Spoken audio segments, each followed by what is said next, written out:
ಬಿಸುವ ಕೆಲಸ ಮಾಡ್ತಿದ್ದಾರೆ. ತಕ್ಷಣ ಅದನ್ನು ಕೈ ಬಿಡಬೇಕು. ಇವತ್ತು ಮುನಿಸ್ವಾಮಿ ಅವರು ಹೇಳಿದಾಗೆ ಒಂದು ಅಡಿ ಜಾಗ 20,000 ರೂಪಾಯಿ ನಡೀತದೆ. ಯಾಕೆಂದ್ರೆ ಅಲ್ಲಿ IT BT ಎಲ್ಲ ಇಂಡಸ್ಟ್ರಿ, ಈ IT ಕಂಪನಿಗಳು ಪೂರ್ತಿ ಬಂದಿರೋದ್ರಿಂದ ಅಲ್ಲಿನ ವ್ಯಾಲ್ಯೂ ಬಹಳ ಜಾಸ್ತಿ ಆಗಿದೆ. ಆದ್ದರಿಂದ ಸರ್ಕಾರದ ವಕ್ರ ದೃಷ್ಟಿ ಅದರ ಮೇಲೆ ಬಿದ್ದಿದೆ. ಇದಕ್ಕೆ ನಾನು ಹೇಳ್ತಕ್ಕಂಥದ್ದು, ಮಾನ್ಯ ಅರಣ್ಯ ಸಚಿವರೇ ಈಶ್ವರ್ ಖಂಡ್ರೆ ಅವರೇ, ಯಾಕೆ ನೀವು 5 ಹುಲಿಗಳ ಸತ್ತೋದ್ರು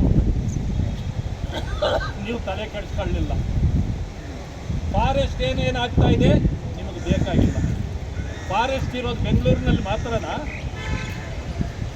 ಫಾರೆಸ್ಟ್ ಇರೋದು HMP ಜಾಗ ಫಾರೆಸ್ಟು, ದಲಿತರ ಜಾಗ ಫಾರೆಸ್ಟು, ಇನ್ಯಾವ್ಯಾವುದೋ ಬೆಂಗಳೂರು ಒಳಗಡೆ ಇದೆಯಲ್ಲ ಬೆಲೆ ಬಾಳುವ ಜಮೀನುಗಳು ಮಾತ್ರ ಫಾರೆಸ್ಟಾ?